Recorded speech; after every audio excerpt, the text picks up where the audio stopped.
Welcome back to Chaitranand YouTube channel. ಇದು ನೋಡಿ ಚೋಡ್ದೇನಹಳ್ಳಿ ಇವತ್ತು ದೊಡ್ಡ ದೇವರ ನಡೀತಾ ಇದೆ. ಎಲ್ಲರೂ ಬಂದಿದ್ದೀವಿ. ಇಲ್ಲಿ ನೋಡ್ರಿ ಒಂದು ಹಾಯ್ ಹೇಳ್ರಿ.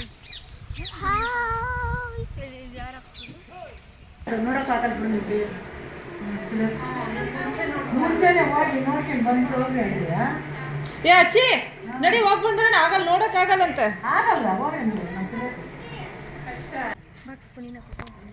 ನಾನು ವಿಡಿಯೋ ಮಾಡ್ಕೊತೀನಿ.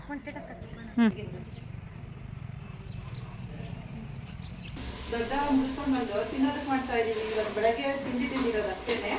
ಮಧ್ಯಾಹ್ನ ಊಟ ಈಗ ರೆಡಿ ಹಾಕ್ಕೊಂಡು ಓಡಾಡ್ಕೊಂಡು ಇದ್ದೋಗ್ಬಿಟ್ವಿ. ಇವಾಗ ಚಿತ್ರಾನ್ನನಿಗೂ ಒಂದು ಸ್ವಲ್ಪ ಪಲಾವ್ ಮಾಡ್ಕೊತಾ ಇದ್ದೀವಿ. ವೆಜ್ ಪಲಾವ್ ಮಾಡ್ಕೊತಾ ಇದ್ದೀವಿ, ಬೇಗ ಆಗುತ್ತೆ ಅಂತ ಹೇಳ್ಬಿಟ್ಟು. ನಮ್ಮ ಕೆಂಪಮ್ಮ ಅವರು ತರಕಾರಿ ಎಲ್ಲ ಕಟ್ ಮಾಡಿ ಇಟ್ಟಿದ್ರು. ಹೌದು, ಕೆಂಪಮ್ಮ ಅವರು ಅಂದರೆ ನಮ್ಮ ಅಜ್ಜಿ. ಸೊ ಅವರು ತರಕಾರಿ ಇಟ್ಟು ಎಲ್ಲ ರೆಡಿ ಮಾಡಿ ಇಟ್ಟಿದ್ರು. ಜಸ್ಟ್ ನಾವು ಒಗ್ಗರಣೆ ಮಾಡಿ ಫೈನಲ್ ಟಚ್ ಕೊಡ್ತಾ ಇದ್ವಿ.